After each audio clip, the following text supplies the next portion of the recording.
is going on, party people, Knicks universe? It's your boys, the pod couple. He over here, I can't really, I'm being blinded by the color of orange, but this is Sergeant Knicks AKG, man. And you forgot your name? Did you forget your name, Kev? You're supposed to introduce me. You are the one and only Star Child. You know what I'm saying? AKA, I'm gonna use your alias for your real name, and then your AKA in the back. See that reverse thing, right? So AKA Cornerstone Kev. This is of the hit YouTube channel, the Pod Couple. You know the Pod Couple, yes, indeed. And we're coming live to you. I'm coming to you from Plainfield, New Jersey, and he's coming from, I don't know where he's coming from the desert. He's coming from the desert of where the coyote is. Wild E. Coyote is always coming after the road runner. That's where he's coming from. I'm here at the Acme Corporation right now. You know what I'm saying? Acme Corporation. Yes. you know what I'm yes, saying? Absolutely. It's crazy. It's crazy. Hey, but it's good to see you, my brother. It's good to see you. It's good to see you too, my brother. It's Thursday, September 9th. Kids pretty much all across the country now are going back to school this week and everything. So yeah. So now that's what's going on. Did you have a good Labor Day weekend? No, I was still here.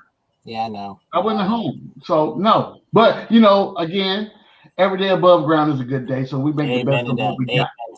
Amen. You know what I'm saying? I would say this. I would say, for the people that's here in the building right now, you can be anywhere else in the world, but you're here with us tonight. Thank you for being here. You know what I'm saying? Absolutely.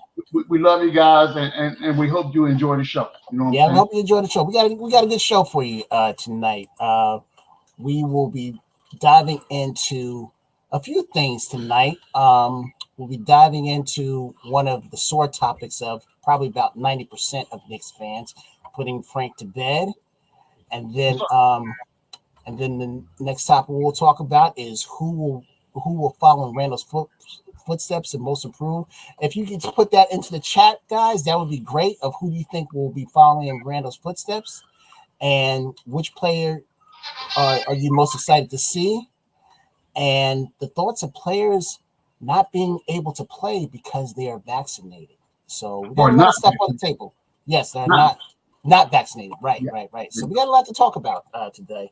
But first, I want to get into this whole Frank Ntilikina thing, because once I speak on this, it will not be spoken about anymore.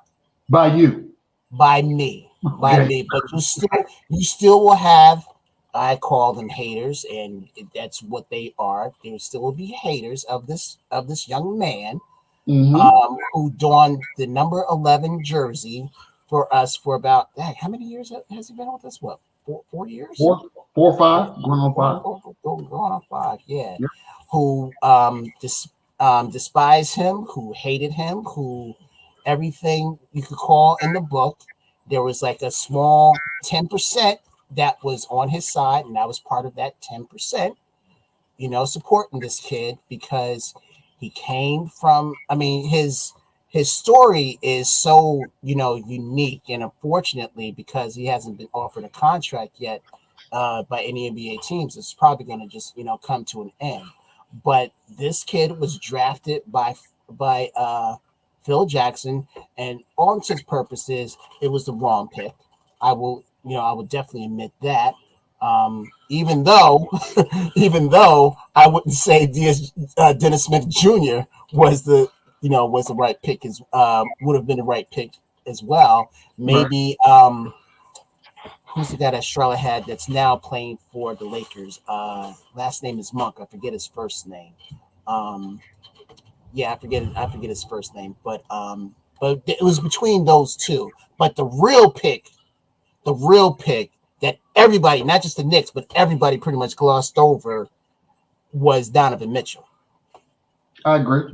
Yeah, and Utah snatched him up. So go right ahead. I call that revisionist history, right? Because on draft night, you go with who you think is the best going to suit your squad, and Yes. people could talk about a year from now. People would Right. say the same thing about who we picked this year if these guys don't pan out, right? Revisionist history. So I don't put a lot of solace in that. What I would say is this: whomever you draft, and whatever position you draft them in, you Right. have to put them. You have to surround them with people and situations that's going to make them successcul, right? Yes. That Exactly. that did not happen with That never happened. players Yes. that we had at that time. And I give credit and criticism where it's due. So during Frank's tenure, Yes. he did not have a good supporting front office. Let's Correct. Let's so call it. Yeah. when you go from coach to coach to coach, imagine you in whatever profession that you're in life, right? Right. Imagine every 6 months to a year, you get a new manager. So now you have to adjust to whatever these people are coming in wanting you to do, and they're not even looking at your skill set and what you do to make everyone else around you successful. Successful. Yes. Not even make better, but successful. Yeah. So it's not about successful. Yeah. So, I mean, yeah, and then when you look at it, he was first drafted by Phil, and what happened days later? Phil was gone. Out the door. Out the door. And listen, if people, so if we have some novice fans in the chat right now, what I want you to understand is this, right? If you draft a player, you have an idea of what that player is supposed to do. If you get fired or removed, your replacement doesn't have any type of loyalty to that particular player. They want what they want, and that's it. So exactly. At the end of the day, that's how you get tossed around, and you have to kind of prove yourself and prove how you can be valuable to the organization at that point when they draft you. Right. So, Hey, Sergeant, name the coaches that he's been through.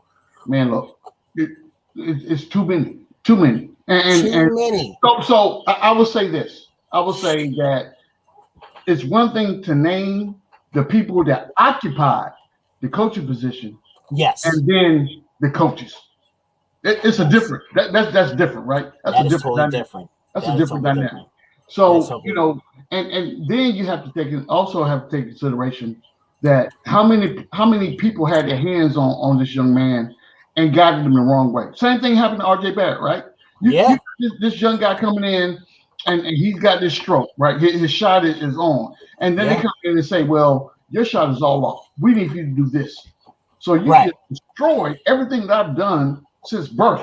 You tell me everything that I've done basketball related since birth.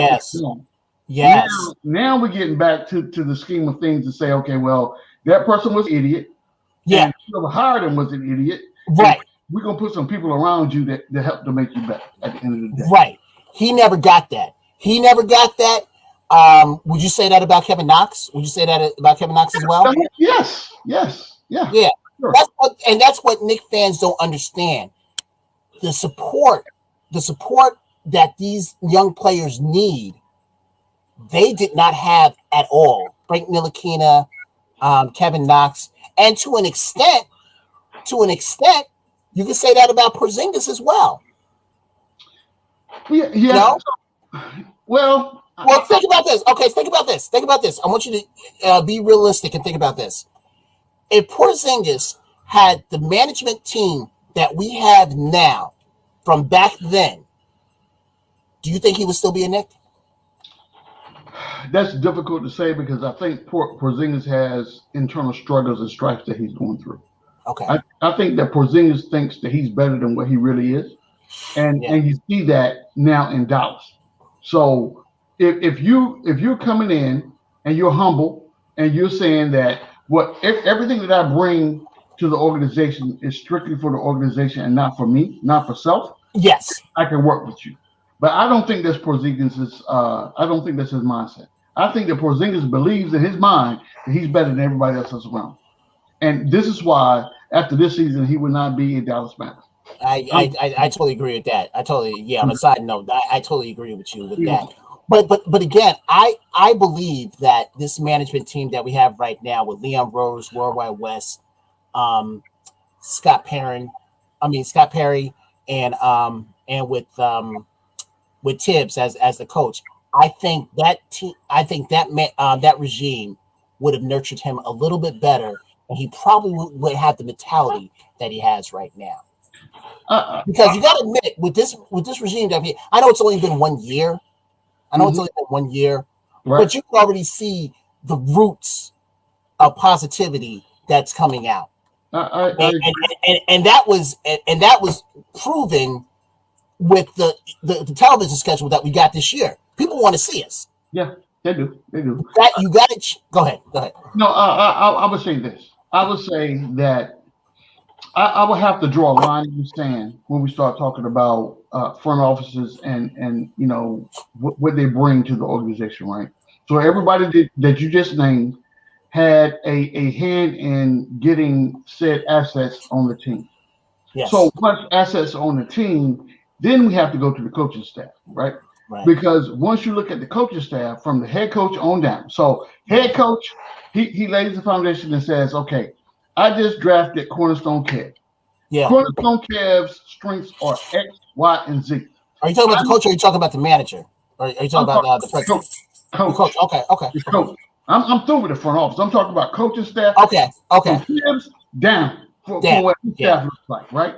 So you have to be able to recognize what a player's strengths are and what position he's going to play and what position you perceive him to play, and then what are you doing to make that player better? Right. And if that assistant coach, offensive coordinator, whatever you want to call him, can't do that, you need to get him out of here. You don't need another, and this is how we bring it back full circle, right? Yeah. You don't need another set of coaches to do what was done to a RJ Barrett, a Frank Ntilikina, or Kevin Knox. You need someone to come in and make that particular player playing his position better. Yeah. Because let's be real also. We can't really throw Mitch in there because Mitchell Robinson, he was kind of set, and everybody knew that this guy. He needs a little bit more work and everything, but he was like a commodity that could that would fit, especially in the starting lineup. Well, from an athletic standpoint, and I totally forgot that you're not the biggest Mitchell Robinson fan either. It has. I'm a Knicks fan, right? Right. And what I want to see is I want everyone that's on our roster to be better, to become better every day. Right? Yes. Right. So that should be the norm of every Knicks fan. You would think that, but I would say this. I would say that what happens is, regardless of who you surround players with.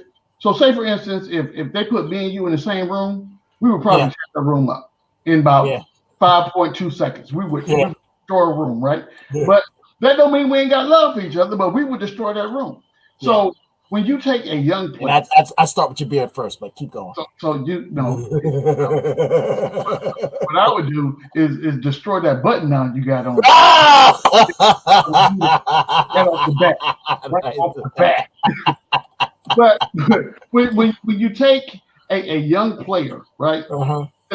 As important of the physical aspect and developing that player is, the mental is just as important, right? Yes. So you have to be able to build your players up and allow them to handle letdowns a little bit better. So if I'm coming in from college, I'm the number 1 draft pick, I'm the next best thing, people telling me I'm going to be the next whomever, right? So that's in my head. That's all I hear. I don't hear, hey, so when you hear that every day and you get in the gym and the coach tells you, Kev, your jump shot ain't where it needs to be. Right. You need to do X, Y, and Z. What you going to do as a player? You be like, I ain't listening to what you talk. What? You ain't never played ball in your life. I ain't listening to you. You ain't listening to you. And Come on, stop playing, man. Yeah. But go ahead. All that is connected to the point where when we talk about a Frank, a Knox, and people that went down that path, I think that the coaching staff at the time were a big catalyst in his demise.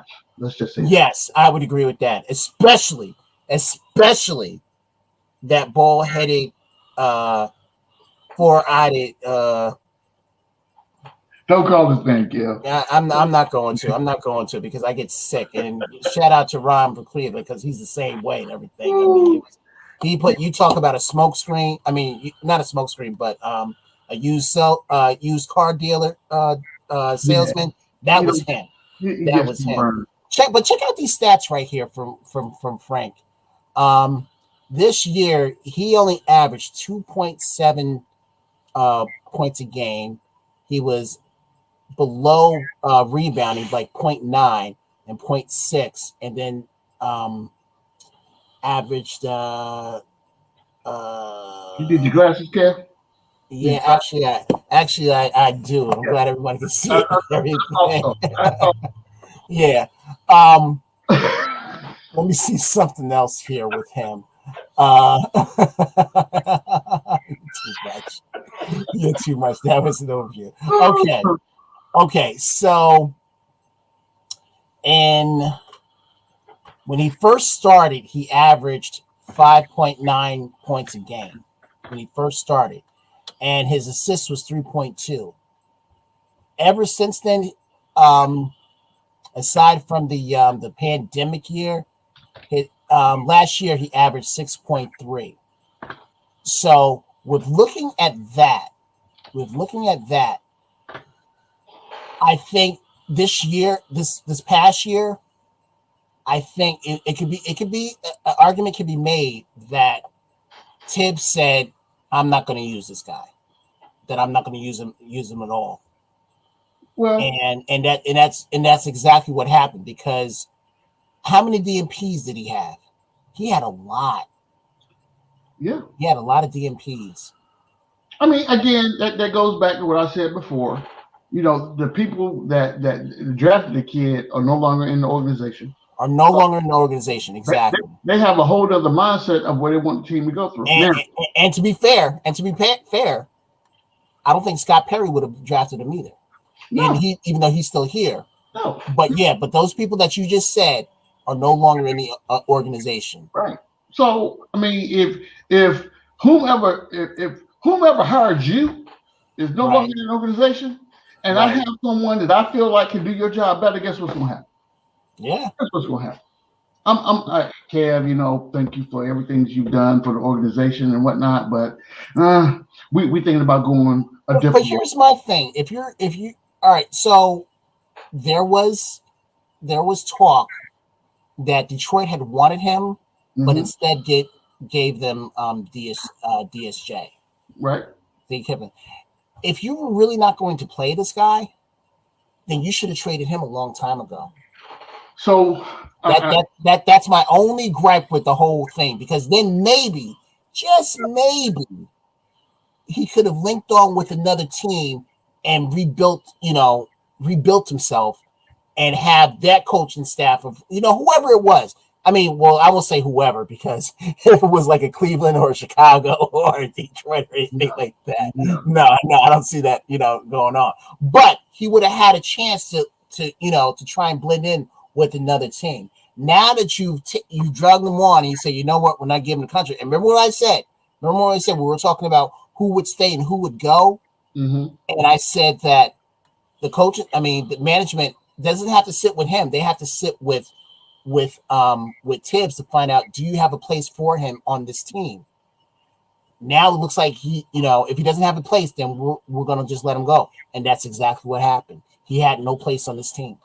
So I think that, to your point, I think that looking at it, you have to look at it from two different sets of lenses, right? Yeah. You have to look at it from the player's lens, and you have to look at it from the organizational lens. Right. So if there was a player that the Knicks felt like they could have gave you the same production or the perceived production of Frank, then they would do it. Right. But what they're not going to do, they're not going to cut their nose off to spite their face. So at this point in time, I got Frank on the I see what you're saying. Yeah. We can still find a place for him in the rotation.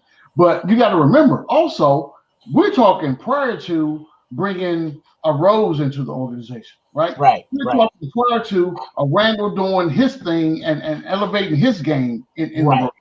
So all these things matter when you start looking at who plays, who gets the minutes, and the most important part is you got to remember we change head coaches, so the whole scheme of the game changed for the Knicks. Exactly. So assistant coaches too. Exactly. Yeah. So when you drafted a Frank, you had a head coach, and you had a scheme that was totally different than what we have right now with the Tips. Right. And how many point guards were put in before him? He was supposed to be matched up with Porzingis. You had a Jared Jack put in before him. You had a Sessions put in before him. Mm. They went out and got a Moutier before him. Mm-hmm. They went out and got Trey Burke. So what that would tell me if I'm Frank, I'm sitting back and I'm watching all this develop in front of my face. I'm calling my agent. Get me out of here right now. Right now today. I need to go someplace right now. But the thing is, and I believe in my heart of hearts that if his status was as such, then he wouldn't have been on the Knicks squad as long as he was. That's correct. Correct. He did not have the opportunity to showcase his talents or lack thereof, whichever way you want to go. Right. So he sat where he sat, and right now he's unemployed. Right. Correct. He's unemployed. He's not in the NBA right now. So I mean, but I want to mention this because I see in the chat everyone's hammering on me, about him, about my quote unquote love fest for him. I want you guys to know this kid played at the most famous arena, Madison Square Garden. He has done more than any of us put together and got paid more than any of us will ever see. So before we start calling him trash, he played in front of you. He played in front of you and made money in front of you. Okay? So before we start saying, calling him trash, let's ease up a little bit off that, because he did get a chance to do more than what any of us would ever dream. All right, and that's all I'm going to say on that. I just want you to take a deep breath. Yeah, I'm gonna take a deep breath, because it bothers me. I mean, the thing about it is we call these players trash. It's not like these players were on other teams; they were on the Knicks. And the last time I checked, I thought we were supposed to support our players. You supported Obi Toppin. Please, yeah. I miss Hoodie Kev. I hope everything's going good with him. But he supports Kevin Knox. Yeah. Everybody has a support for somebody. My man Diaz. What's his first name? He's gonna kill me. He is going to kill me. I think it's Raymond Diaz. But anyway, he supported right now. Say again? I see the smoke coming off your bald head. He supported Randall. Remember, we were all looking to get Randall off the team. Yep. And this guy with Diaz was like, no. Raphael. Got to keep him up. Raphael. If you're looking at this, I am so sorry. You can hammer me on Twitter or whatever. But Raphael was in Randall's corner, and look what happened. Randall got most improved. And he get second team All NBA? Yes, he did. Yeah. So again, yes, we support the team, but we can't call our players trash. We can't call them trash. Well, if they're on our team, we got to support them. We got to support them. I would say this, right? I would say that fans have a different take on players just depending on what they do. Some fans hold on to bad plays or whatever goes on, right? Yeah. So you take it with a grain of salt, but at the end of that same fan that calls the player trash today, will be praising him next week when he goes out and scores. Correct. Points. You know what I'm saying? Correct. I take all that with a grain of salt. And you talk about plays like that, where they what did you just say? You said that that they hold it in their head. Rewind. Rewind it. rewind. What I said was fans will hold players accountable when they have a bad game and call them trash. And then the very next week, when they go out and score 30 points, then they're praising that same play. Okay, the one player that didn't work for Charles Smith back in the day. Yeah. I mean, where he had 5 chances to put it in the hole, and he did. I can't dispute that fact. Cannot dispute that fact at all. And I think right now, I think that's also what Ben Simmons is going through with Philly right now. And he already said that he wants him out. I mean, he wants out of Philly. So there you go. So yeah, that Philly got their own set of problems. Yeah, they do, man. They do. That process is it's not being a success. I don't even think, and you know, they always say trust the process. Ain't nobody saying that now. No, not at all. Not at all. Nobody's saying that now. So you know, nobody's saying that. Not at all. Not at all. It's gonna be what it is. But I'm gonna take a break from commentary for 2 seconds and tell the people in the chat. We got 36 people watching. Thank you all for being here. You could be Thank you so much for being here. Yes. But you're here with us. But what I'm gonna need for you to do, I'm gonna need you to hit that like button. I'm gonna need you to go down and hit that subscribe, and then hit the notification bell so you know when the podcast is on and popping. You know what I'm saying? That's right. We got 37 watching and only 20. All right, so 24 is going right now. So we got to get it up, guys. We got to get it up because this is content. It's all for you. This is all for you. I understand if y'all don't like to see Kev's face. I get it. You know what I'm saying? I do. But you know, go ahead and hit that like and subscribe anyway, and hit that notification bell. You know what? Hey, chat. Everyone watching, fellow viewers, every once in a while, someone will get something off, and he got his off right now. But just remember this, everyone. This shirt that he was talking about, this shirt costs more than his whole college education. Anyway, I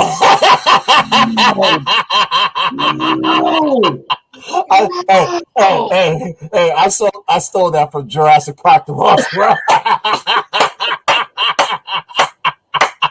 But you know what? The fact that you acknowledge that I went to college, that's all I need. That's all I need. I don't know now. Yeah, you did. We talked about it. Everyone, he went to college and got his education. I'm proud of him. Okay, moving right along. Next on the agenda, who will follow Randall's footsteps as most improved? That's a big one, and I'm going to tell you because there are a lot of people on our team that could be capable of doing it. Even 2 of the new rookies. No, not even a rookie. No, because a rookie can't get most improved. I was about to say that. Look, that was a lob, Cam. I threw it up for you, and I was waiting. Yeah, see, I was coming to get you. Trying to get me, see. Our 2 free agents, Kemba Walker or Evan Fournier. Yeah. Okay. But if we're gonna stay core, I'm gonna go RJ. Okay. Because this guy, the work that he's put in for his Canadian team and duplicating that to what we've been seeing in his scrimmages, it's only going to be a matter of time. It's only going to be a matter of time where we say we got our dude. RJ is going to be that dude. Okay, so let me ask you this: what are the parameters for you to say RJ is the most improved? What do you see? What do you want to see RJ improve on to put him in that category to say he came from here and now he's here, and that makes him the most improved player on the Knicks? Well, think about it. In his rookie year, which was unfortunately shortened by the pandemic, it's no telling what would have happened. In his rookie year, I think he was under 20, I believe, right? He was scoring under 20. Yeah. Okay. He would have a slow start, but then finish finished big. And then there was one game in particular, and it's already been talked about before, but the game against Houston when Russell Westbrook was still on that team. And another Frank thing. Frank made sure to make the shot tough for him, so he missed the shot, so he won the game and everything. But before that, RJ hit the winning bucket for us against PJ Tucker, who's an NBA champion right now. Okay. So right there, that shows you that he had the guts. I'll call it guts. He had the guts to take the final shot, and it was a maturity, a match. It was starting to. Yeah, I'm not gonna repeat the word. I'm not gonna repeat it. You're not gonna get me. I was waiting. I was waiting. You were starting to see a grown man grow, right before our eyes in his first year. Second year, because he improved from the free throw line, and he improved from the 3-point line as well. Okay. And that's what we're looking for. So now what do? You try to build a go-to move that will be money every time. If you need a basket, you know what you're going to get. So he's adding that to his skill set, along with doing the step back threes. Okay. So back to my original question. Yeah. What skill set do you want RJ to improve on to have him in the running? I would like him to develop. I would like for him to develop a mid-size jumper. Mid-range, not mid-size. I meant mid-range. I would like for him to develop a mid-range. Are you going car shopping right now? You're talking about mid-size. What the world? A mid-range jumper. But what I would really like is for him to do it from a turnaround. So he gets it in the post and turns around and does a turnaround jumper.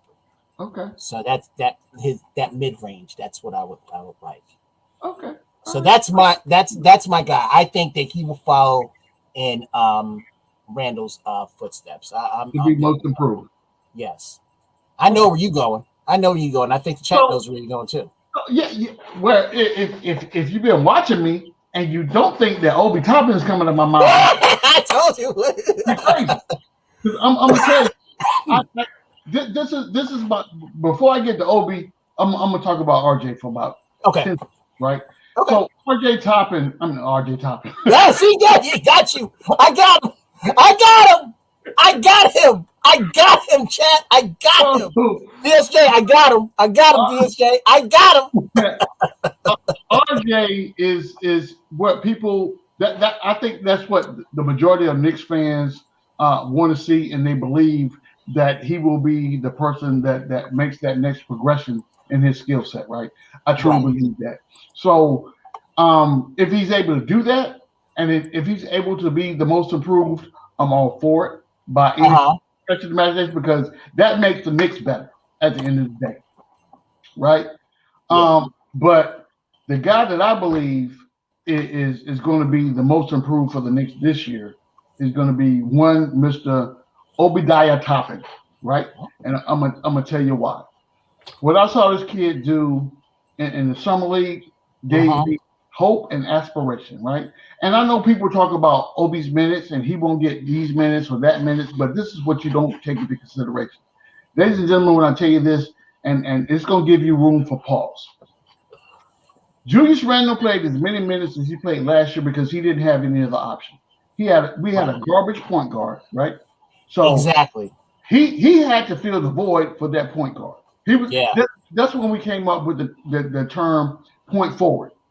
So if you have a strong point guard and then you have a strong shooting guard, Julius Randle only has to play his position. He doesn't have to play other people's positions, right? Right. That's going to give Randle, and I think that the coaching staff is smart enough to know that he played way too many minutes in the regular season, and when he got to the playoffs, he was spent. Yes, he was. I He believe in was. my heart of hearts that Tibbs is smart enough to know that I don't need Randall on the court this whole time because I got a Kemba and I got a Fournier. You're right. That's going to increase the opportunity for one Mr. Obi Toppin Absolutely. to get on the court and showcase his talent.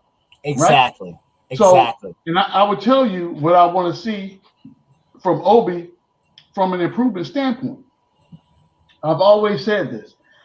If Obi can increase his foot speed, his foot speed is what's important because right now I would love a scenario to where we could get an Obi and Julius on the court at the same time. Me too. I'm with you on that. Totally. But Because the defense will not know what they can. They won't know how to defend it. That's too much athleticism. So imagine this in your mind. If Obi can increase his foot speed and he can play at the three, and you have a lineup of we've talked about that. Yes, you can rotate in RJ or absolutely. Obi. That's a rotation that people absolutely. Like, what am I supposed to do with this right now? Right. What am I supposed to do with this? Because because on one hand you got RJ coming in and killing you with that step back jumper and the things that he's in the off season, and then you got Obi Toppin coming in just pure athleticism, and he just beat you to the basket every time. So if you go into Obi Toppin, the only thing you're trying to defend on is I don't want him to get a lob and me be on a poster, on somebody's wall, because it's gonna happen. But his foot speed is the thing that's the first thing. He got a couple things we need for him to work on, but the very first thing, if he can get that foot speed together, Kev, I'm telling you right now. I agree. Praises from here to the high heavens. I'm telling you. Absolutely. Right Absolutely. I totally agree with you on that. The one thing I'm going to go back to RJ's stats real quick.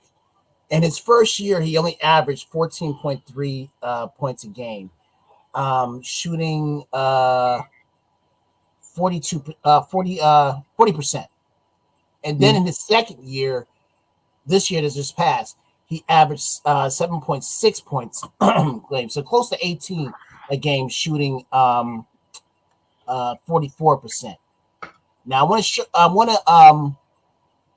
want to get to his free throws. He was 61% from the free throw line. His second year, he was 74. So already right there, you saw a drastic change in that. So what I'm getting at is between him and Obi, they have a chance. They have a strong chance to follow in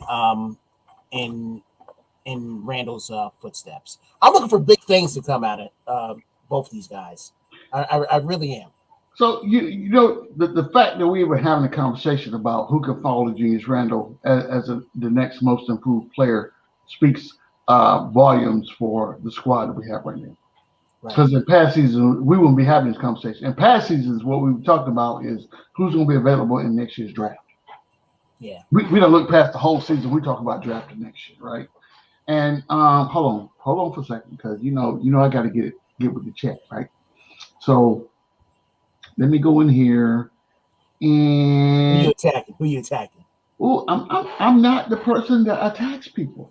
That's not my job, Kev. No, you the receipt person. I observe. Yes, I'm taking receipts right now. I got my black book in hand for sure.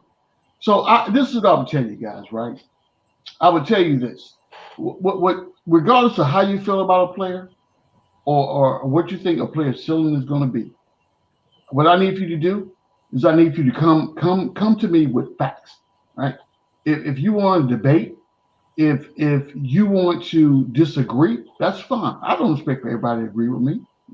Well, no, everyone has their own opinions, but they do. But I need facts, Kev. What I don't need for someone to come up here and tell me that just because my favorite ice cream is sherbet and you don't like vanilla, and I like vanilla, then you have no facts to tell me why I shouldn't like vanilla.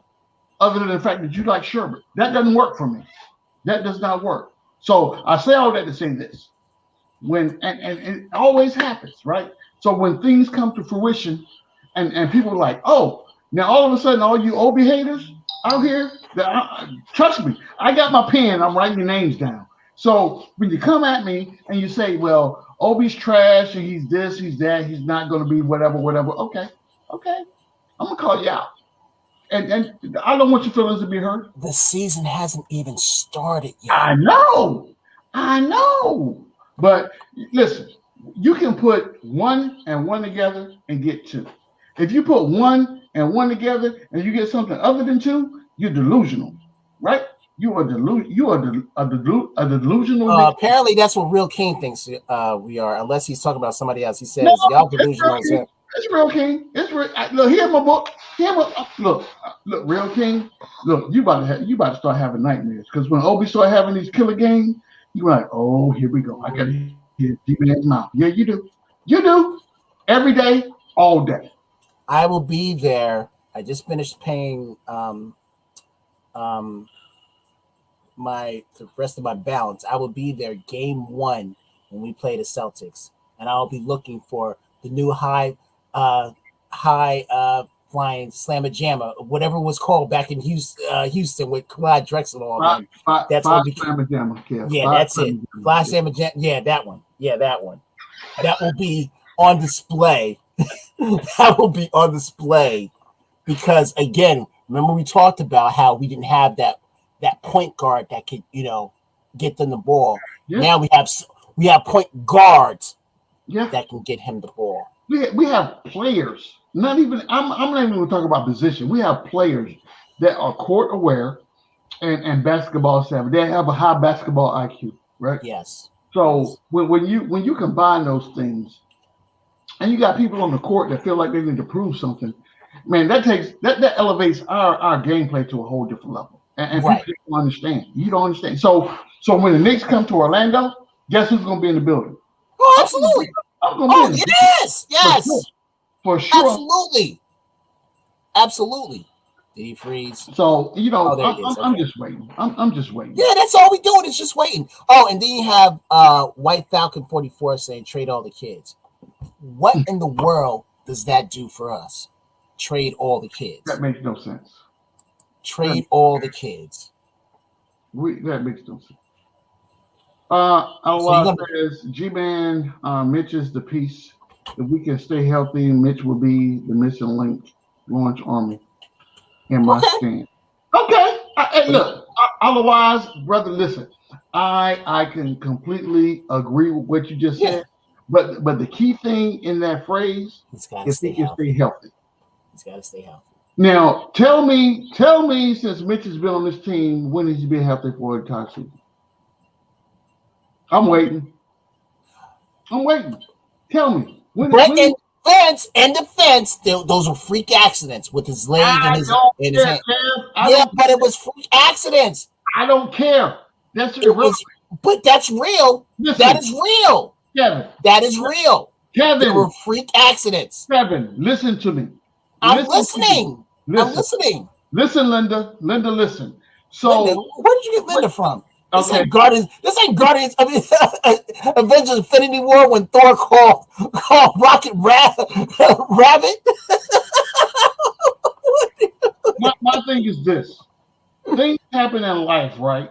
And how you deal with those things will dictate how people remember you. Right. So I could walk out of my house right now and twist my ankle.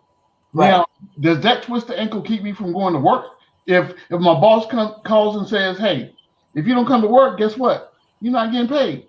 Guess what's about to happen? I'm about to get me an ice pack and an ace bandage, wrap my ankle up, get in the car, and hop on my butt right on wherever I got to go to work at. That's what I'm going to do. I'm not saying that Mitch was able to do that. The only thing I'm saying is your best ability is availability. When you're not available, that means I got to get somebody else to fill your spot. Hence comes in a Nerlens Noel. So now this year, Nerlens and Mitch are competing for the 5 spot.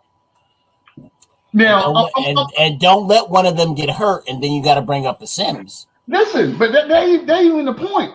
The point is this: right now, and I said the same thing. When what is? I'm gonna ask you, What's the starting five for the New York Knicks that's currently constructed right now? Who we got on the roster? What's your starting five? Oh, your starting five is Randall, RJ, Kemba, Fournier, and Mitch.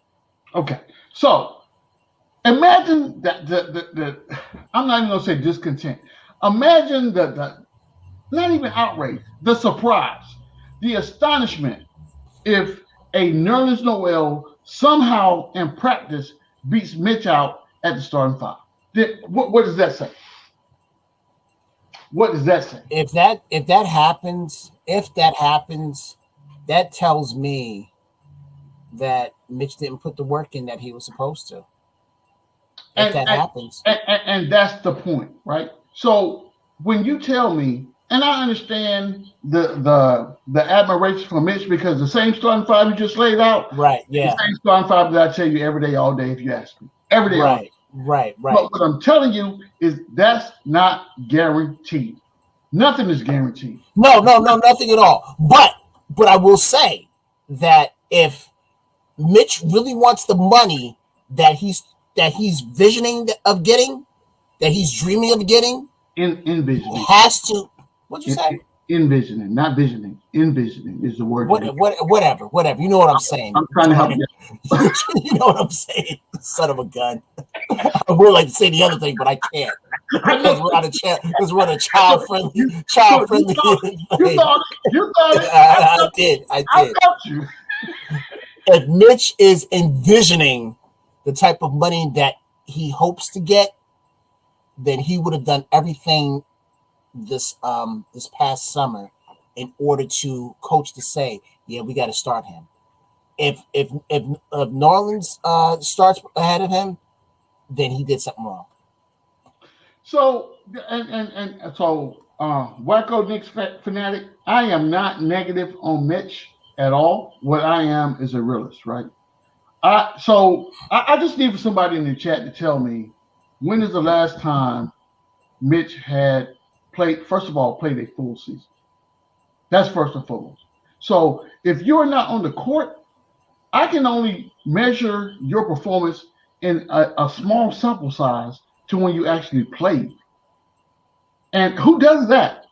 If you run an organization, who measures if Kev had a good 3 months out of a year, am I going to say, okay, he had a good 3 months, so I'm going to give him, a $10,000 bonus versus someone that was here for an entire year, and I got to evaluate his performance for his or her performance for an entire year. So we have to be, and I understand we feel a certain way about certain players. I feel a certain way about Obi. I'm telling you right now, I do. Right. That is no lie.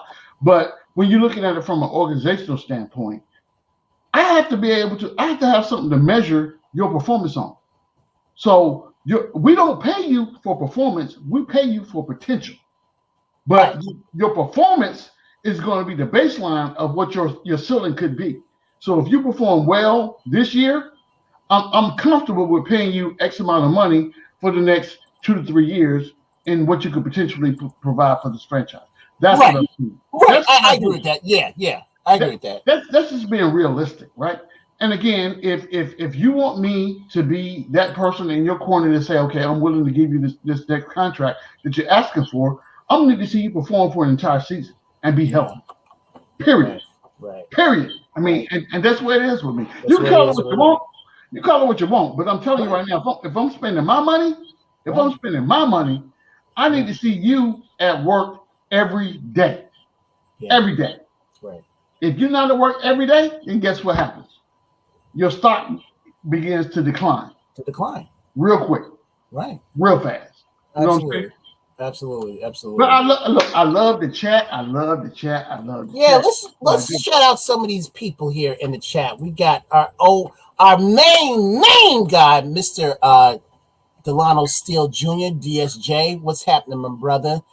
I saw Jay Boogie in there. What's happening, dude? Still has a call on me. No, I'm not going to do that to Mr. Jay Boogie. Sam Holt, salute to you. Garden of the Knicks podcast, salute to you.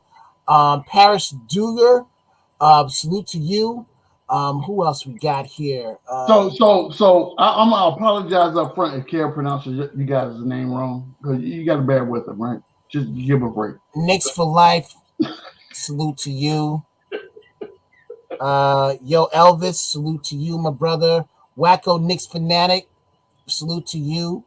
I'm done with the Frank Ntilikina stuff, so you won't have to worry about me anymore. I forget if I shouted out Project Nerd, my head man Hector. Love you, man. Love you. Who else we got here? Sherman M. Salute to you. Sherman M to you, Frederick, yes. Salute, White Falcon. I think Kev already shouted you out, but salute to you. Did. Ala Wise, salute to you, my brother. Good to see you here. And my guy, my man, 50 grand and all, Real King, salute to you. Real King. And Man Child, salute to you. Canel Ban Laya. See, I told y'all that forgive Kev when he started messing your name up. I knew it was coming. Yes, Real yes. RC Creative. Salute. And my man, Mr. Hadouken Sharon's No Life Pad pod. Make sure you hit his podcast up. Put it in the chat, Hadouken, when your time is. And salute to everybody, man. We really appreciate y'all watching us. And we appreciate everybody watching us. What are you laughing at? Because Paris Duggan said it's pronounced Duggar. Duggar. Parrish, I totally apologize. I told y'all he was gonna butcher your names. No? Yes. Look, Soulfinger, number 12. Oh, Soulfinger, my main man. We were talking earlier today, and we're gonna have to try and get him and a few other people, on here to talk and everything, because his intake today was just, totally intense. And I wish I would have been able to stay on more, but not intake, Taylor. Oh God, his take. Thank you. Yes. Thank you. Soulfinger, I do need you here, man, because I need you here, man. I need you here. Look, you can't be calling for reinforcements right now. I need you here, Soulfinger. I need you here. You can't be calling. I definitely need you here. So moving right along. Which player are you most excited to see? So we're gonna throw that into the chat. Throw in the chat, guys. Which player are you most excited to see? I'm gonna tell you go ahead. You go first. Lay the foundation so I know where I need to go and how I need to frame what I'm about to say. What'd you say?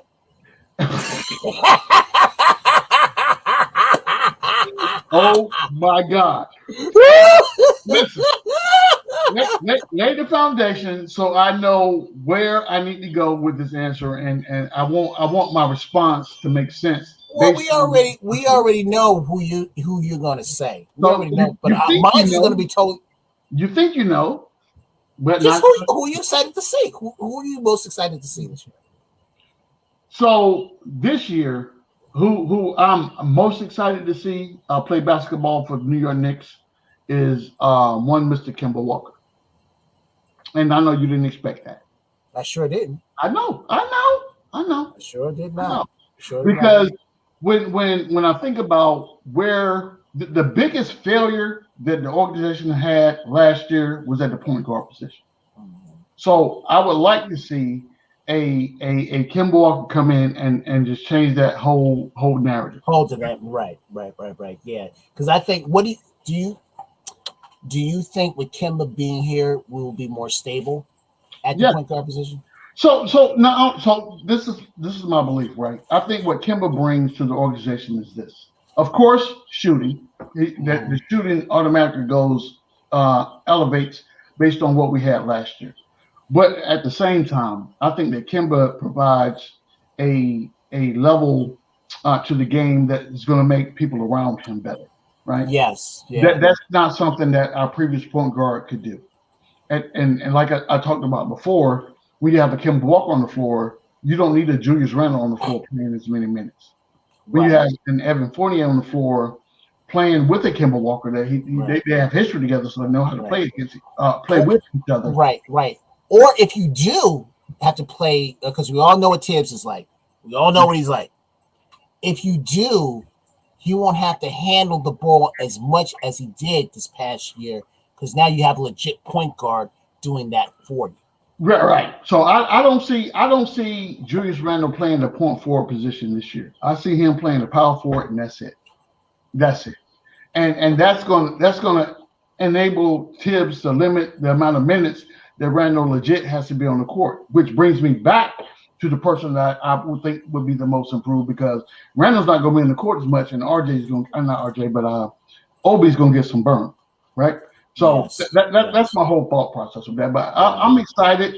I'm excited to see the changes that Kemba brings just based on his productivity on the court. Because I agree with that. I'm telling you right now, if teams come into when they play the Knicks and they have the same mentality that I need to double and triple Julius, okay, go ahead and do that. Do that and see what happens. And Kimba's going to have 30. Fournier's going to have 25. And, RJ's going to have another 25, 28. So pick your poison at this point. Poison. It is what it is. But Kimba's going to be the guy for me that I want to see. I'm excited to see what he brings to the organization. So it's all going to be predicated on, again, which Kemba do we get, right? That's important. In my mind, I want that Kemba from old. But that's not necessarily saying that's what we're going to get. So, but I'm excited to see what Kemba brings to the team.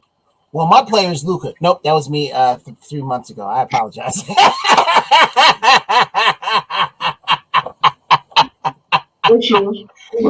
was me 3 months ago. No, my guy, he is a rookie, Deuce McBride. I saw this guy. I saw the highlights from Summer League because remember I was down in Orlando while that was all going on. Right. So I really didn't get a chance to see, a lot of these guys in action as Knicks, even though it was Summer League.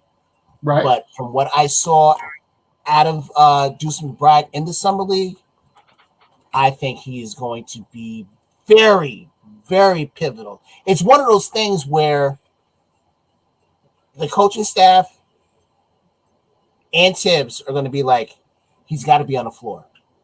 In some capacity, he is going to have to be on the floor. And I'm going to tell you right now, his trial by fire will be the first game of the season when they play Boston, and he has to go up against a Marcus Smart. Because we already know he's going to come off the bench and everything. Right. Him and Marcus, they both model each other. But I think Deuce McBride is going to be better than what Marcus Smart is. So riddle me this, Batman. Mm-hmm. Okay.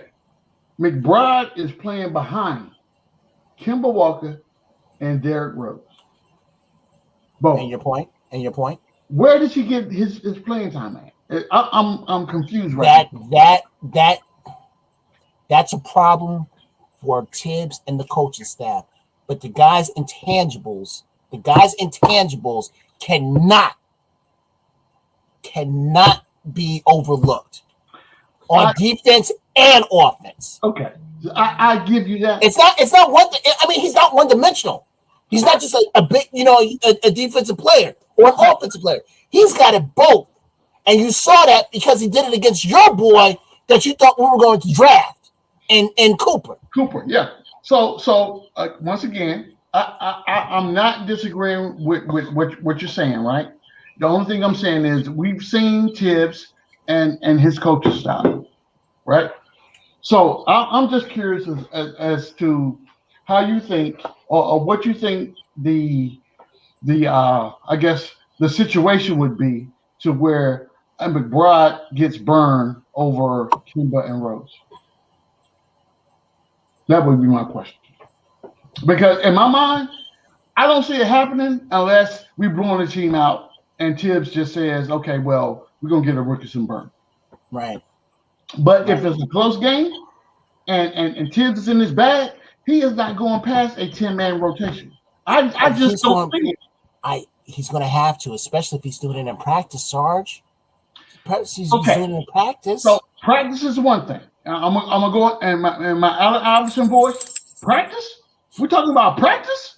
Yeah. So I'm gonna tell you this: the only way McBride gets burned is if he shows and practices he's that much better than the person playing in front of him. Period. Right. Period. Right. And you're talking about 2 future Hall of Famers that we have on the team at that position. Well, I'm not saying that our 2 Hall of Famers have to be compromised. I'm not saying that. What I'm saying is Tibbs is going to find a way to get him in there. And let's be real. Let's be real. The players, the rookies that we got, Tibbs pretty much handpicked those guys. Yeah, he did. But when Plan A didn't come around, we went with Plan B, and Plan B was really good from what Tibbs was picking for his team. So I would say this, Kev. I would say this. I would say that at some point these guys will be in the rotation at some point. This season coming up, I'm not feeling it. And this is why I'm not feeling it. Out of all the 3, okay, but just make sure that we understand each other. Out of the 3 rookies that we got I think he's the one. Who's the 4? Who's the 4? Who's the 4? What's the guy's name? I can't even pronounce it. It's the European guy. What's his name? Oh, yes. Well, he's not. I don't think he's coming over this summer anyway. Oh, I mean, yeah. I can't pronounce his name. I'm not going to. I'm not going to try to pronounce his name. Yeah, I'm not going to give you the spectacle of getting on me and everything like that. So I'm not even trying to hear it. He's not playing this year. So there you go. Unless something miraculously happens, okay. I don't see him coming back. All right. Yeah, I said that big word. Yeah, you didn't think I was going to say it. Hey, I'm proud of you. I'm proud of you. Out of those four, McBride, they're going to find a way to get McBride in there because his intangibles and somebody else. Let me see. What my man say? Knicks Nation 112. He said Deuce can get a look more often than not because of his defense is legit and he can hit the open shot and he can. I agree. But I'm telling you right now,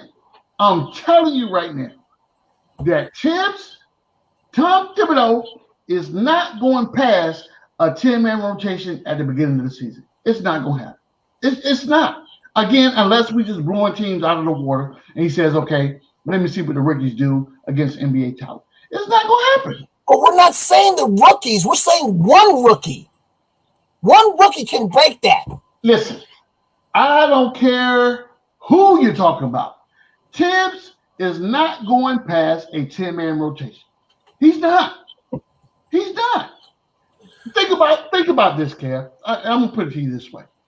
Your starting 5 that you just laid out, right? Yeah. I agree with the starting 5 that you just laid out. And I'm with you $100,000 and everything, right? Right. So the bench, the second unit. Who's the second unit? Once again, help me out. Unfortunately, the way you're talking and everything, I'm gonna say it this way. Your boy, unfortunately. Say it that way. Because you're rattling my mind. But so Derrick Rose. And you quickly. Yeah. Obi Toppin. Alec Burks. And Nerlens Noel. Now, whom on that squad that I just named is McBride taking minutes from? Please tell me. Who? Why can't he take it from Rose? Because what do we really need Rose for? What do we really need Rose for? Care. What do we really need Rose for? Care. What do we answer my question? What do we need Rose for? Rose is the continuity for the second unit. What do we need Rose for? And McBride can do the same thing. Again, what is the overall picture? And for Kemba too. What is the overall picture? Kev, you know what happened? Why are you not answering my question? Why are you not answering my question? I'm going to answer your question. The thing for both the things that we just talked about. For Kemba, he has to develop the continuity. For Rose already has the continuity. for the second unit. Chemistry. We talked about last season. We talked so much about chemistry and how important it was and how these guys play together. That was the catalyst to how we were successful last year. What you telling me right now, Sarge, listen, and I'm cutting you off. I see it. Go ahead. Yeah. Go ahead. Sarge, how old is Kemba and how old is Rose? It doesn't matter. It does matter. You want these guys fresh for the playoffs because we are making the playoffs. That's the first thing. We are making the playoffs. We are making the playoffs. Yeah. You want these guys there at money time. So what are you going to do? You're going to try and you're going to get them burned, but you're not going to give them that much to burn them out. That's where you're putting a McBride in there. And I said McBride. I didn't say the other rookies who I'm still fond of. I'm talking about McBride. Kev, I would tell you this, and I understand your argument, but I'm gonna tell you, I'm gonna tell you what's really going on right now. Tibbs wants to win basketball games, and in order for us to make the playoffs, we have to win basketball games. Number one, right? So when you tell me you want to bring a rookie that has not played against NBA talent just yet, right? And you want to play. Think about what you just said, right? You want to play a Deuce McBride over Derrick Rose. Let that sink in for 2 seconds. You want me as a head coach or an assistant coach to say it's okay to bring Deuce McBride in to play over Derrick Rose? I'm not saying Rose will not play at all. I'm not saying that at all. But then again, what you just said a few moments back, if we're blowing people out, you're going to give these guys, a look and everything. Look, Grimes, McBride, bring them all in because we're blowing teams out. And how long do we have? And how long? But what I'm saying is it's going to open Tibbs' eyes and the rest of the coaching staff's eyes that we have to. Years ago, when we had D'Antoni here. Mm-hmm. When we had D'Antoni here. I think that was probably his first year, probably. I think it was his first year or second year. We drafted a Landry Fields. Mm-hmm. What did the coaching staff, and he was, I'm going to go on a limb and probably say that Landry Fields was probably one of the, that we were happy about what we saw in the, in Summer League. The coaching staff told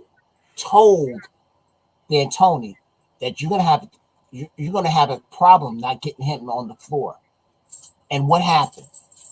They made sure that this rookie, who was, I forget where he was picked, regardless, that he had to get on the floor.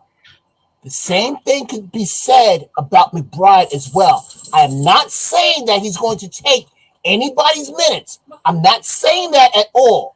But what I am saying is that he will find time for him.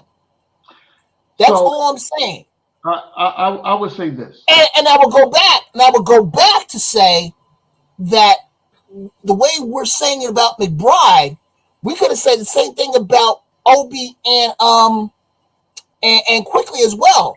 Because we all said we were saying that Tibbs wasn't going to play the rookies. We're all saying that. And what did he do? He played them. Why can't McBride play now? Why can't McBride play? Listen. And again, I said only about him. I didn't say anything about the other rookies. I said him. Okay. And I'm going to tell you why, Kev. This is why. You have to look at where Obi and Quickly were inserted into the rotation. They were on the second squad. They proved themselves doing shoot-arounds because we didn't have summer camp. We didn't have summer league. We didn't have none of that, right? So they proved themselves in shoot-around. And Tibbs saw something to these two young guys and said, okay, I'm going to give you some burn on the second unit. But you notice every time they were in the game that Tibbs was sitting on the sideline hollering both their names at the same time. Like, what are you doing? Right? So I truly believe this. I believe that he has a rotation in place right now the way he doesn't have to put that amount of pressure on a McBride or Grimes Roca or whomever. These guys have time to grow, right? Right. We should not rush to want to see the young guys on the floor before they're ready, because that could be detrimental to what they do moving forward. Well, it's not so much a rush. I'm just saying You just his told me you intent. want to play the first game of the season. Is that not a rush? Is that not what you said? Well, it's not a rush. It's not a. I'm not saying. You're talking game one. What's wrong with that? Oh my God. Oh my God. Ladies and gentlemen, boys and girls, children of all ages. This is what happens when you have Star Child on the panel and he has not had the proper amount of sleep. He needs some I had plenty of. I had plenty of sleep. I had the vitamin water and everything. I've been binge watching Chicago Fire, so there you go. That's what they. Listen, bottom line, all I'm going to say is that I believe you. The question was, who are you most excited for? Yes. I'm excited for him. Okay. I'm excited for him. And I would say that once he gets on the floor, when he gets on the floor, I will be excited to see what he can do as well. I would agree with you from that standpoint. Now, where, if, and when he's on the court, that's a whole different story, right? But yeah. I agree. I want to see him. I want to see. And I want to read the. Yeah, and I want to read this from Sherwin. This is probably the only thing I probably agree with him. Well, no, yeah, probably the only thing. But he goes, "No, McBride is a different player than Obi and IQ. Obi and IQ are subpar defenders. McBride can defend. Okay, can defend. He will get playing time because of his defense." So there you go. Say again. Call in the chat. I'll be right back. Okay. All right. Again, guys, I want to thank you guys so much for coming out here and watching our broadcast. It really means a lot to us. Make sure you're hitting the like buttons. Right now, we have 50 people watching, and we have 39 that are hitting the like button. So we need you to hit those like buttons, share our content, and just tell your family, tell your friends about us. That we're on every Thursday at 6:30 to 8 o'clock. All right. The content that we give you, it's all genuine. It's not rehearsed. It's all genuine. All improv. Whatever you want to call it. We're all Knicks fans, and we're all supporting our Knicks, and that's what it's all about. That's what it's all about. So now going on to the next topic. We're going to talk about thoughts of players not being able to play because they are not vaccinated. So that's a little bit of a sore spot with some people here in the chat, because I remember we had talked about this last week. Okay, before you continue, yes, the first thing that you were supposed to say, and I heard you. In the background. What was I supposed to say? When you were trying to say Bootsy Collins. You were trying to say impromptu, but that's not what you said. I don't know what you said. I don't even know if that's really a word or not. But what you were supposed to say was impromptu. And it was improvisation. Yeah, I don't know what you were just talking about right? But I want our fans that's watching the show to understand that Kev is he's trying to get the message out there. Sometimes it may come across a little, discombobulated, but he means well, ladies and gentlemen. You got to bear with him, right? Everyone, I'm going to make sure that I have a crickets sound bite for next week. So yes, we will have crickets on that. So so be prepared. Be prepared. Ooh, okay, so our next topic that we were getting into was about players that need to be vaccinated. Gotcha. What is your take? Well, okay. So this may be okay. Let me preface this by saying this, right? When we talk about vaccinations are a person's right, right? It's your body. You figure out what goes into your body, and whatever the case may be. That's on one hand, right? On the flip side of this, so first of all, let me start this by saying this is not the New York Knicks the New Jersey Nets or the Golden State Warriors saying that if a player is not vaccinated, you can't come in the building and you can't play. This is a state law, right? This is mandated by the state. The state says that if you're not vaccinated, you can't. There are certain things you cannot do, and that's where they are now. Where the hypocrisy comes in is here. The hypocrisy comes in as saying that if I'm a player that plays for the New York Knicks, if I'm not vaccinated, I can come in the building, but you're going to allow someone else to come in on a visiting team that's not vaccinated and play ball, when at the same time, the whole concept for this is public safety. How does that even make sense? How does that make sense? I'm not sure, but it is what it is. I just want, but you have to think about it from this standpoint, right? If you're telling me that, say for instance, let's just throw some names out there, right? Real quick. Right. Let's just say that a Kemba Walker doesn't want to get vaccinated. Let's just say a Mitchell Robinson doesn't want to get vaccinated. Let's say a Julius Randle doesn't want to get vaccinated. What does that do to your roster? That cripples it. At home game. That cripples it. That cripples it. Especially if it's a game, if it's a pivotal game that could decide whether you go to the playoffs or not. Man, look, I'm telling you something right now. This is going to be so. What I want to see at this point is all or nothing, right? So if you're telling me that from and this is going to be a commissioner conversation with the president of the union for the players, right? Right. So if you're telling me that if this is going to be the standpoint, you can't be halfway. You can't be 1 foot in, 1 foot out. This is not the hokey pokey. Put your left hand in, take your left hand out. We're not doing that. No. You got to be all or nothing. So if you're telling me if Kev doesn't want to get vaccinated, he can't play. Okay. if D-Man is coming to Kev's arena and he don't want to get vaccinated, guess what? I'm not even traveling because I can't play. That's how it should be. Not that, okay, Kev's not playing, but I'm going to bring G-Man in, and I know Kev's not playing, so we guarantee to win this game. Stop playing with me right now. But people are not going to stand for that. But the crazy part about this is this. They have mandated that the referee staff is all vaccinated. They mandated that. That's been mandated. So if you can do that, why not do what's best? If you're talking about what's best for the league to even out the competition and let people know what's really going on, let's do that. Let's not be waffling one way or another, because at the end of the day, it's going to be about if I'm buying tickets and you're telling me that I can't watch my favorite player play because he's not vaccinated, guess what? I'm not buying That's a ticket. A problem. Yeah, I'm not buying a ticket. Exactly.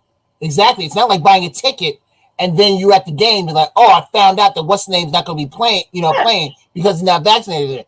No, you're going to if Randall's not I'll throw RJ. If RJ is not vaccinated, why am I going to go see this team play? That's my point. Point blank. And again, I understand that this is a personal decision, right? But if you want to be, go ahead. I'm sorry. Go ahead, G-Man. Finish your thought. Throw your thought. I'm just gonna say this. Anytime that I've ever applied for a job, and most of my jobs have been military, right? Yeah. But being in the military, you have to abide by certain rules and regulations. And going in, these are the things you're gonna have to do. These are the things that you're gonna have to succumb to. Right. Every deployment that I went on, every one of them, and I've been on a lot. Right. I'm telling you, my body was I was a human pincushion. I got so many shots, and that's probably why I'm crazy to this day, because I don't know what those shots did to my body. I'm telling you right now. I just lined up, and they got these air guns. They poo, poo, poo, poo. Sergeant, as soon as you were born, they gave you a shot. That's why you're crazy now. Here we go. They gave you a shot right then and there. Here we go. I wouldn't have been surprised if it was a shot of heroin. I wouldn't be surprised at that. See, look. I would not have been surprised at that. That's why you're crazy as it is. I wouldn't categorize it as being crazy, Kev. I would categorize it as being As what? outspoken and maybe a little eccentric. And I know you probably gonna have to Google. No, it's crazy. It's craziness. No. So It's while I'm craziness. talking, go ahead and Google what I just said, and then you understand what. I would never Google. Too funny. But man, here's my thing. Here's my personal take. Your main goal ever since this thing started is to be safe. That's the public message that they're putting out there. I'm not telling you that's the goal, but that's the message. That's the message that we're talking about. But go ahead. If you want to be safe, wouldn't you want to be vaccinated? I mean, here's the thing.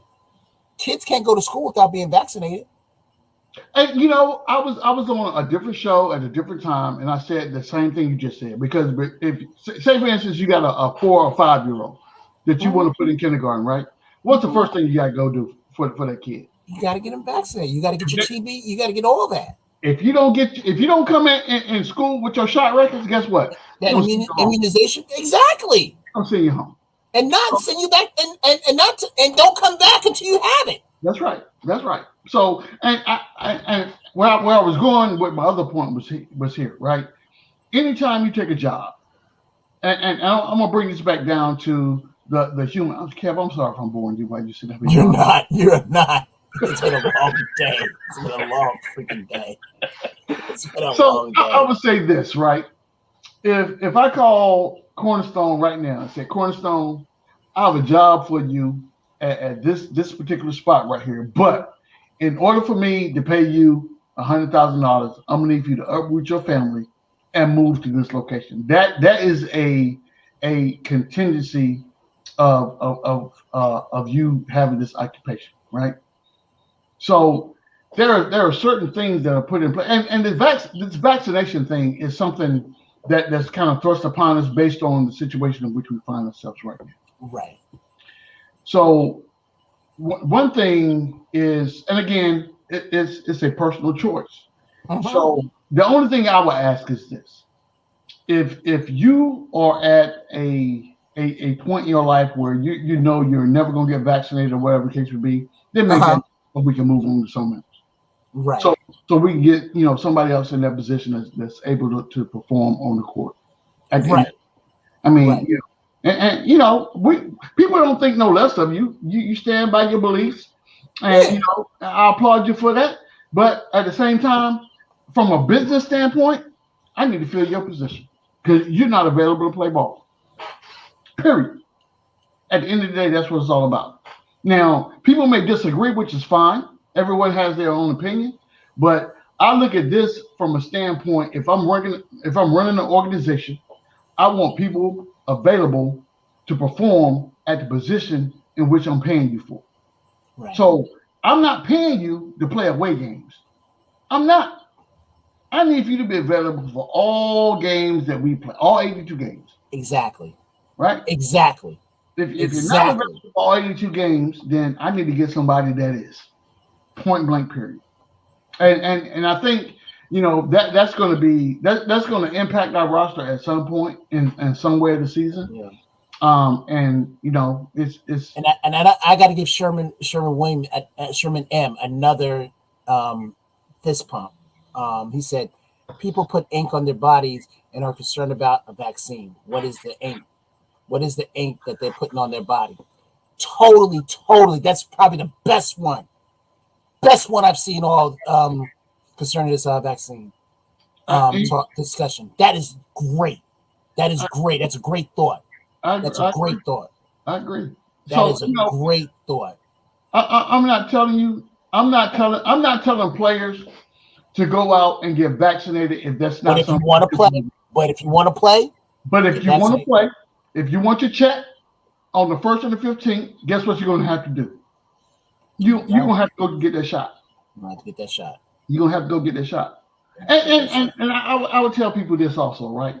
and people make a lot. People tend to listen to just because you see a famous face on TV or on the internet and they have a message. Do your due diligence, do your homework, and figure out what's best for you. Just because somebody says this is what's best for you, doesn't necessarily make it so. It doesn't. Exactly. Do your due diligence and figure out what's best for you and your family. We coming up on. We got about 5 minutes left, Kev. Yeah, I just want to send a shout out to over the weekend. I think it was over the weekend. The great actor Michael K. Williams from The Wire. He passed away. He's a humongous Knicks fan. Right. And we want to just send our thoughts and prayers to his family. In the chat, if you could put a fist pump up, for him, that would be great, because he was a humongous Knicks fan. There's when you see the when they would do Celebrity Row, he was always on Celebrity Row, supporting us and everything. So the first time I saw him, Sergeant, I saw him on. There was an episode, because I'm a big Law and Order fan, SVU. He was on an episode of that. That was the first time I saw him. And then I saw him again on, not The Wire, but I watched Boardwalk Empire, and he was on that. So he was just a gentle soul, and I'm not going to tarnish his name or anything, but just send thoughts and prayers to his family. Look, I agree with everything you just said, Kev, and I would caveat that by saying this: cherish your loved ones that are here today. Yes, they could be gone tomorrow. You never know. You never know. That was a shock. That was a complete shock when I saw that. You never know. Because the thing about it now, Sergeant, is we'll see something that this person has passed away and not believe it until you start seeing it in the feed. Right. That person is gone. Yeah. Same thing with Black Panther, Chadwick Boseman. Yeah. I didn't believe it. And then once I started seeing everything come, it was like, oh man, this is real. Yeah. Yeah. And same thing happened when Kobe passed. Because I thought the first time I saw that, I was like, who in their sick mind would put something out like this? Right. But then as you start seeing it, and then you start seeing the live feeds from what happened, I'm like, okay. This is crazy. Ladies and gentlemen, boys and girls, children of all ages, I will tell you this: cherish your family, your friends, and even the people that you don't get along with. Yeah. You know what I'm saying? Yeah. Because life is too short. Life is too short for us to be having these little knick-knack, whack, disagreements, whatever the case. Mike had more to live for. Mike had a lot more to live for. I thought that he was going to do, more great things. I thought that he would be in the Marvel Cinematic Universe. I thought that he would. He was just that good that they would have been like, we got to find something for this. For this. You never know. You never know. I would say this, right? I know we up against the clock right now, but I'm gonna tell you guys right now, football season starts tonight. If you didn't know, this is a Thursday night game. And I'm in the league right now, a fantasy football league that I'm about to crush. And the person, I hope he loses.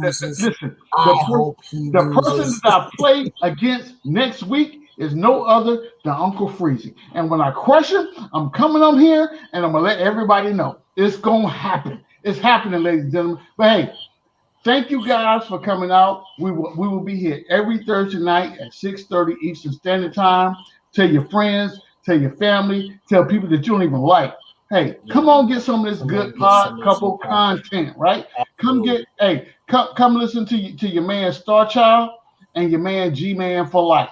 This is what we do. We're here for you, giving you this great Nick content on the Blorange Tears Network.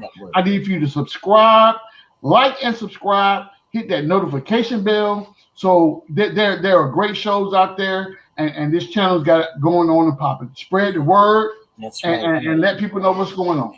And always remember, people, it's always on the one. So let's get it done. Good night, y'all. No doubt. Hey, good night. Thank you for coming out. We'll do it again next week. God bless you. Good night. Good night.